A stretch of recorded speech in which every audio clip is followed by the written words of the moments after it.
as we can see, we're selling me Losi 5T today. So as you can tell by all the videos going up on this channel, I'm slowly going down my collection.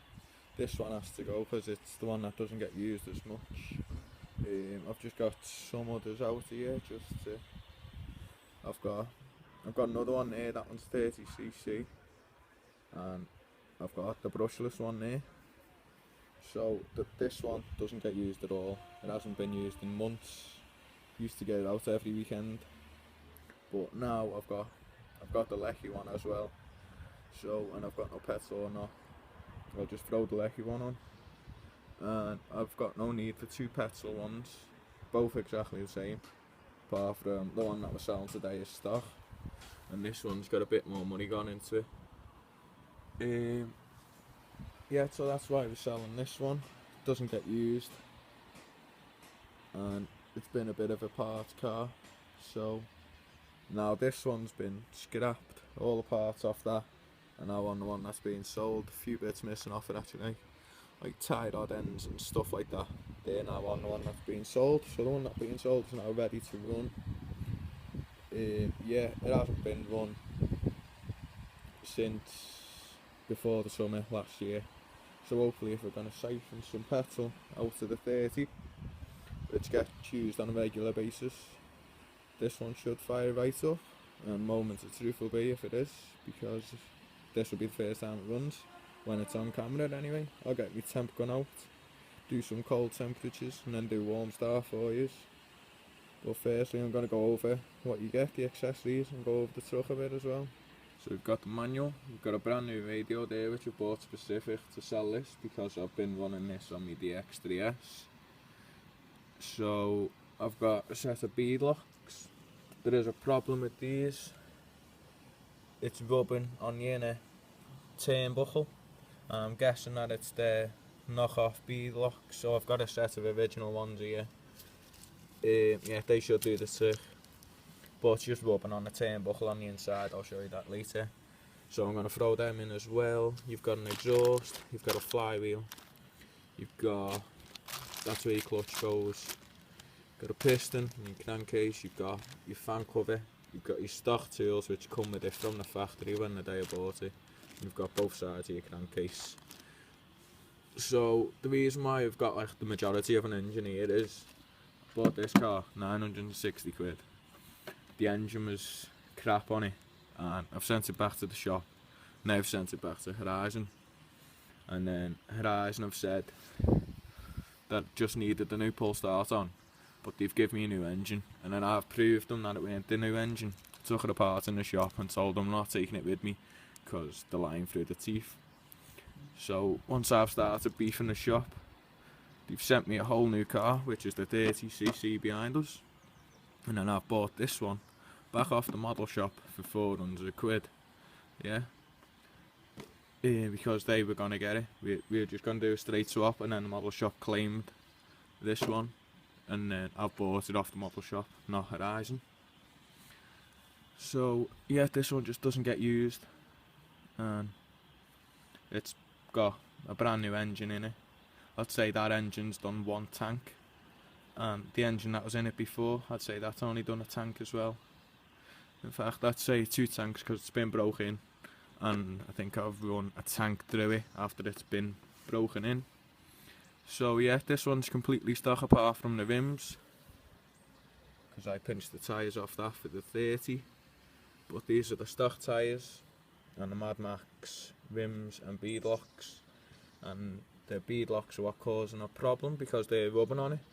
As we can see, there's a lip there, and that lip is the same on the inside as well, so there's just a little problem there.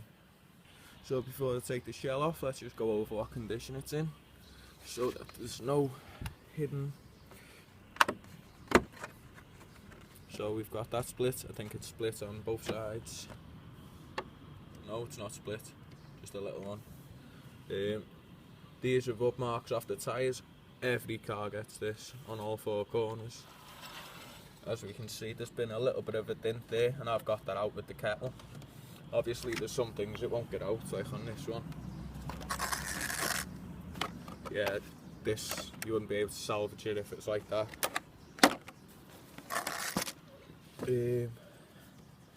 Yeah, I think I've rolled it actually, can't remember to be honest, it's been that long.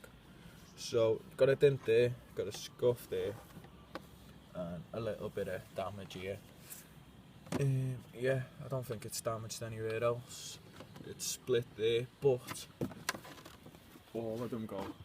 It's gone there on all four corners, and if you have a look at this one, in a lot better condition, it's gone on the corners as well.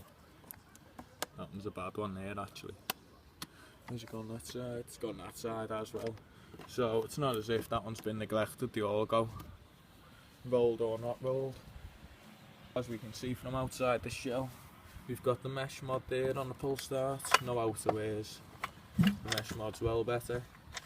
26cc engine, you've got your heat plate there, which I've installed, just so it doesn't get hot. As we can see, it's incredibly dusty. Overspray, dust, sawdust, everything. Yeah, let's take the shell off. So with the shell off, as we can see, we've said it rubs on all four corners. There's the back wheel. Got your two back wheels, and it's gone on the front arches as well. Everyone gets that. Yeah, I don't think that the roll cage is damaged. It is missing where you thread these two in, so that's where you screw your body shell on from underneath. So it's meant to have four, and I've just got one where they vibrated loose after me not putting the screws in. As we can see, this is spider web there, so hasn't been used in absolutely ages. No hidden damage from here. Gone there, not gone there. I'm going to go over this front to back, obviously, most logical way. And then I'll show you the condition of the chassis as well. This is in good condition, nice flexible bumper. A little bit of a scuff there. And I'll show you, as we can see, that's been rubbing on the beadlock there, but because that's a big lip, as we can see, just coming into the shot, there's a big lip, that's just been rubbing on it, that's all. So once you swap the beadlocks round, it should be sound. Nice and dusty, as I've been saying. Overspray, bone dry in there. Yeah, can't remember last time. Put fuel in it. So no leaks on the shocks.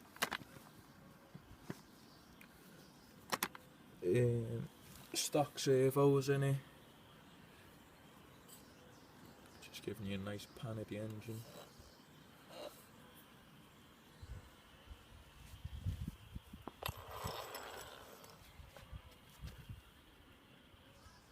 Never had a spark plug in this one. Haven't used it enough to replace a spark plug. Still got the safety things on it. No considerable wear on the discs. Braking system sound. The servos on. Twitchy, nothing like that. As you can see.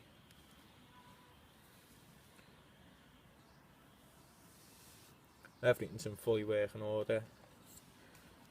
Stone chips on the springs, as they all do. On the rear two more so than the front two. Diffs seem to be in good condition. There's no visible fluid coming out from the chassis or anything like that. Yeah, that's it. Nothing much else to say. So I'll just go over it with the camera. Yeah, it's got the stock strength sway bars on, so they're the medium ones. I haven't spent much money on this at all, it's very stock.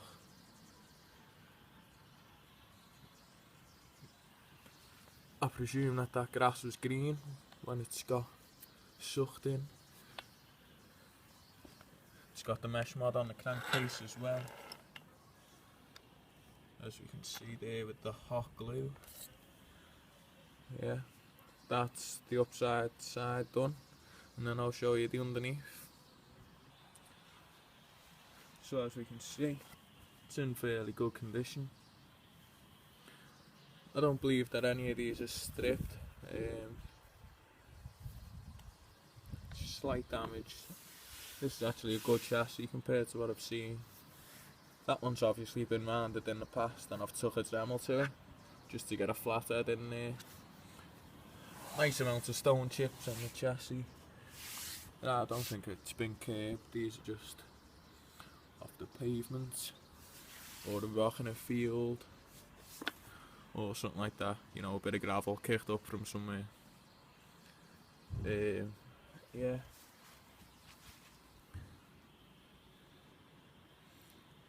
As you can see, there's no scuffs.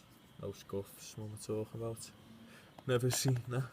Little bit of scuff on these arms. And it has been sat for a while, but it hasn't been sat on all four wheels.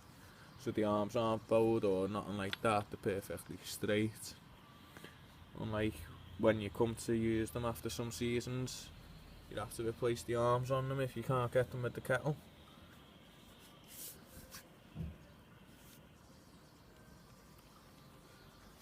Sure, there's worse out there, to be honest. There's drills like every few inches where there's a strip of LED lights on there, but you know, it's not very practical, so ripped it off in the field one time and I never bothered replacing them.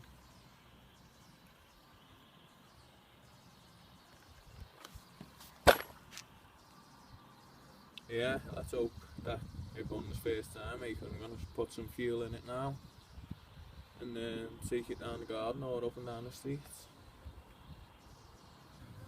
So I'm just going to siphon some fuel out of this one. It's got fresh 2-stroke in it from a week, last weekend maybe, possibly.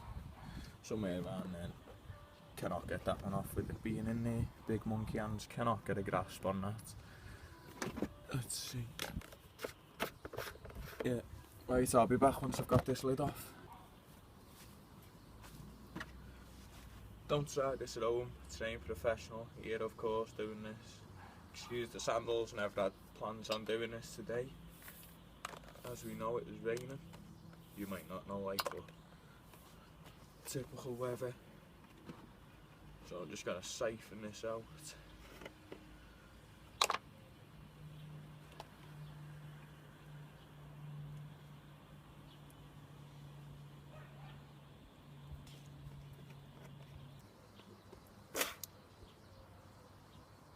Here we go, first time.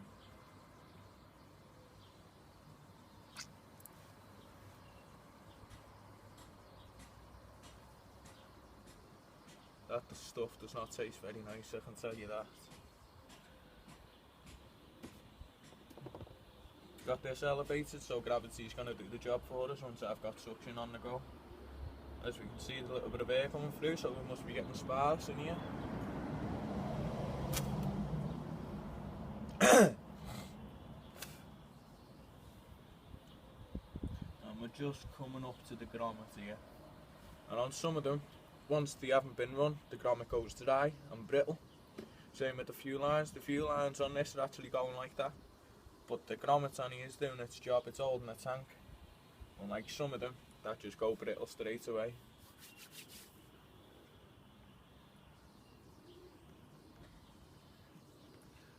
That's how you siphon a tank.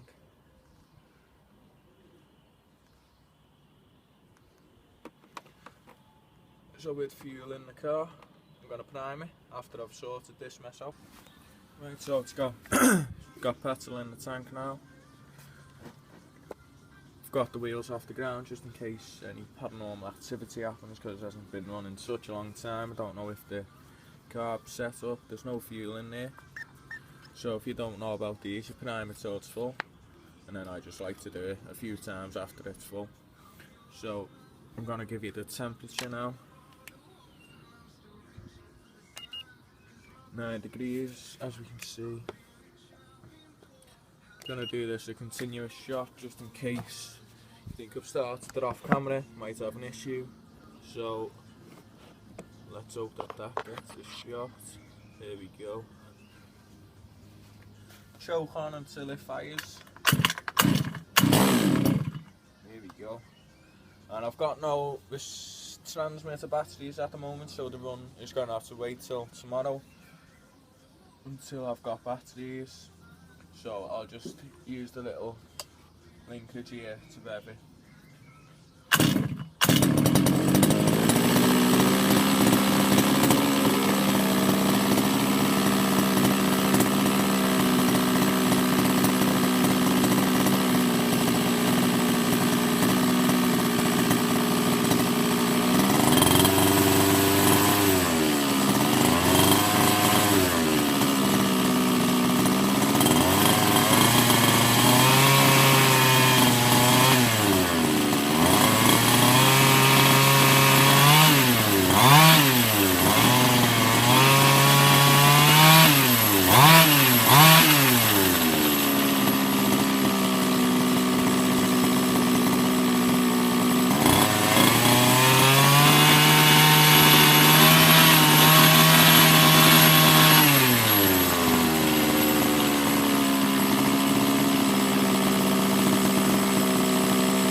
Fuck all off with that. Once it's been running for a little while and it's half warm, it should start up straight away. First pull, second pull maybe. Would be nicer for my first pull just for the video. So we're chatting around 30 degrees there. 27 Celsius we've got. So it's only been running on camera. I haven't turned it off. It's not hot at all, so it is warm. It hasn't been run off camera, so it hasn't had extra time to heat up or none of that. And it's not hot, so it has just been run for those couple of seconds.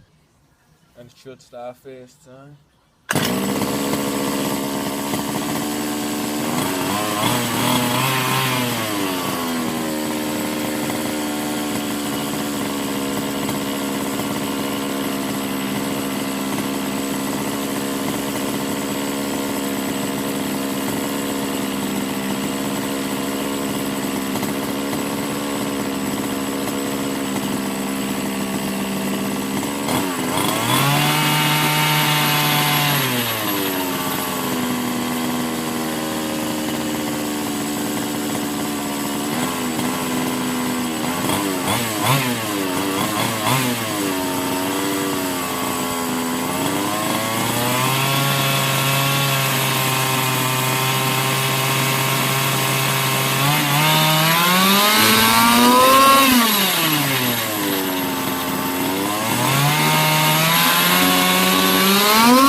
Right, as you can see, I'll get a running video tomorrow. I'll edit it into this one. The video will be up tomorrow.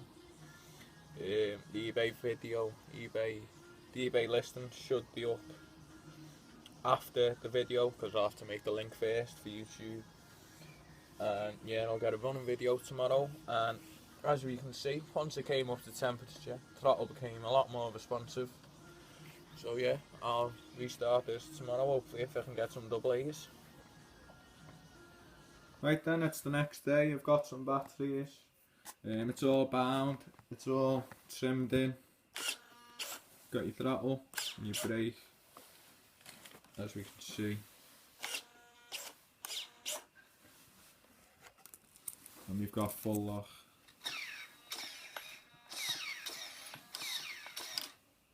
Let's get that in for you. So I'm going to let it warm up and then we're going to take it up and down the street. So we're going to start it up now, it hasn't been run. So we're going to prime it and put the choke on.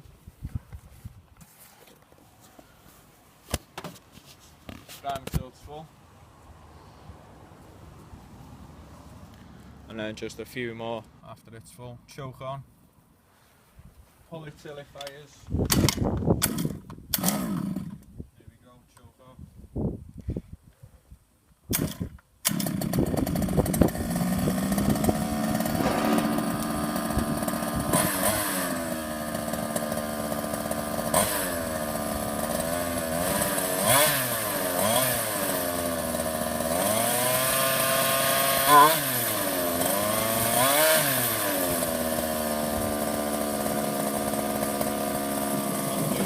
So it's been running for like 10 minutes just while I was getting the shell on. I've let it tick over while I'm putting the shell on to let it warm up.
So you flog it.